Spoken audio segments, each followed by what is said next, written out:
প্রতিটি বেসে আমার মনে হয় 5 জন 7 জনের একটা কমিটি হতে পারে এবং তাদের মাধ্যমে একটা রেজিস্ট্রেশনের যে প্রস্তাব দিয়েছে সোহেল, খুব ভালো প্রস্তাব। এবং পাশাপাশি অফলাইন এবং অনলাইনেও রেজিস্ট্রেশন করতে হবে। পাশাপাশি আমাদের প্রচারণার জন্য যেটা বলা হয়েছে, বিভিন্ন জায়গাতে পোস্টার অথবা ব্যানার এগুলা সংযোজন করলে এবং মাইকিংয়ের বিষয়টাও আসছে, এগুলো নিয়ে আমরা বিবেচনা করতে পারি।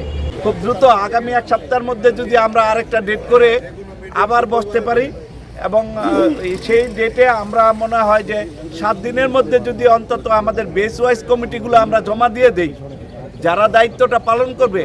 আমার বেসের নাম্বারগুলো আমার জানা আছে, আপনার বেসের নাম্বারগুলো আপনার জানা আছে। যদি ওইভাবে সবাই যোগাযোগ করে আমরা কমিটিগুলো জমা দেই, তাহলে মনে হয় যে আমাদের কার্যকারিতা অনেক ভালো হবে।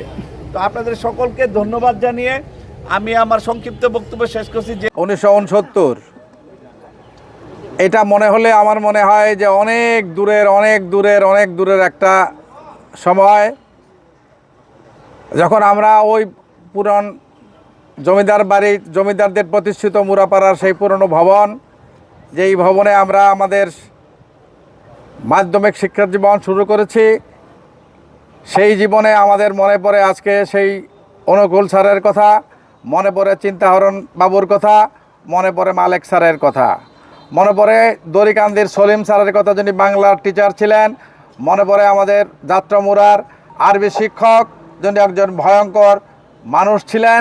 সেই মানুষগুলির কথা আজকে আমার মনে পড়ে। আপনারা আরও অনেক দিন জীবিত থাকেন। আমার সহপাঠী যারা আছেন, যেমন শামসুজ্জামান আজকে অসুস্থ, চাইলে উনি আসতে পারবেন না।